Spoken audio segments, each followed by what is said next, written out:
பார்த்தீங்கன்னா tea, masala tea. So பாலை நல்லா கொதிச்சதுக்கப்புறம் டீ தூள் போட்டுட்டு அதை நல்லா கொதிக்க விட்டு அதுக்கப்புறம் நாட்டு சக்கரை போட்டு கொஞ்சம் ஏலக்காய் போட்டு இஞ்சி இருந்தால் இஞ்சி தட்டி போட்டு இறக்கும் போது இஞ்சி போடணும், தட்டி போட்டு இறக்கிட்டீங்க, வடிகட்டிட்டு இறக்கிட்டிங்கன்னா சுவையான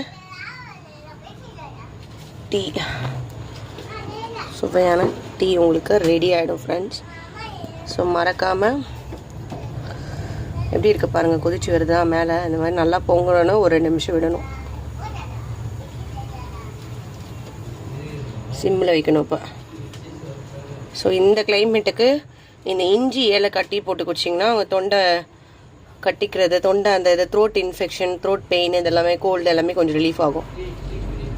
ஸோ மறக்காமல் ஏலக்காய், அதாவது பால் நல்லா கொதிக்கணும், கொதிச்சதுக்கப்புறம் டீ தூள் போடணும், அதுக்கப்புறம் நாட்டு சக்கரை போட்டுக்கலாம், இல்லை ஒயிட் சுகர்னாலும் ஒயிட் சுகர் போட்டுக்கலாம். அதுக்கப்புறம் ஏலக்காய் இடித்து போடணும், அப்போ தான் அந்த ஃப்ராக்ரன்ஸ் உங்களுக்கு உள்ளே இறங்கும், அந்த வாசனை. அதுக்கப்புறம் இறக்கிறதுக்கு ஒரு நிமிஷத்துக்கு முன்னாடி இஞ்சி நல்லா இடித்து போடணும், அப்போ தான் உங்களுக்கு அந்த இது இறங்கும், அந்த சாறு. அப்புறம் வடிகட்டி எல்லாருக்கும் சர்வ் பண்ணலாம். ஸோ மறக்காமல் நம்ம சேனலுக்கு சப்ஸ்கிரைப் பண்ணுங்கள், லைக் பண்ணுங்கள், ஷேர் பண்ணுங்கள் ஃப்ரெண்ட்ஸ். Thank you friends.